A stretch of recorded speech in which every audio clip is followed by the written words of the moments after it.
Every day in healthcare and education, the quality of what we do depends not just on what we know, but on whether we feel safe enough to speak up. Moments of hesitation, silence, or uncertainty can shape outcomes more than we realize. Psychological safety isn't just a nice to have, it's a core condition for learning, teamwork, and excellence. Hi, I'm Amy Gardner, Associate Dean for Faculty Development and Director of the Academy of Medical Educators here at the University of Colorado Anschutz School of Medicine. Today, hear from Dr. Anna Bruckner on her tips for intentionally creating environments where every voice can contribute.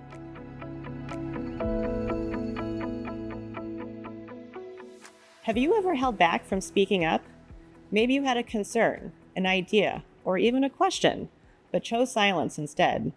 If so, you're not alone. In many settings, silence can feel safer than speaking up, but this comes at a cost. For educators and leaders, psychological safety is essential. When our teams feel safe to contribute, ask questions, and admit mistakes, learning accelerates, innovation improves, and patient care becomes safer. Without it, we risk missed opportunities, disengagement, and even harm. Hi, I'm Anna Bruckner, Professor of Dermatology and Pediatrics here at the University of Colorado School of Medicine, and today I'm excited to share with you some practical tips for creating psychological safety in your working and learning environments. But first, what is psychological safety? Psychological safety is defined as a shared belief that it's safe to take interpersonal risks, like asking questions or admitting errors, without fear of humiliation or punishment. It's strongly linked to team learning, innovation, and performance, particularly in complex environments like healthcare. Today, I'll share 5 practical strategies you can use right away to build psychological safety in your learning and working environments. First, set the stage. Normalize uncertainty. Start by acknowledging that complexity, uncertainty, and mistakes are part of learning and clinical care. When you explicitly say things like, "This is a complex situation. None of us has all the answers," you create permission for others to speak up. This framing helps clarify that input from everyone is not just welcome, it's necessary. Second, invite participation through questions. Psychological safety grows when leaders ask rather than tell. Use open-ended questions like, "What are we missing?" and "How does this look from your perspective?" This inquiry-based leadership approach stimulates curiosity, surfaces assumptions, and encourages shared problem-solving. Even a simple pause, followed by a question, can shift a room from passive listening to active engagement. Third, respond productively, especially to mistakes. How you respond often matters more than what you say up front.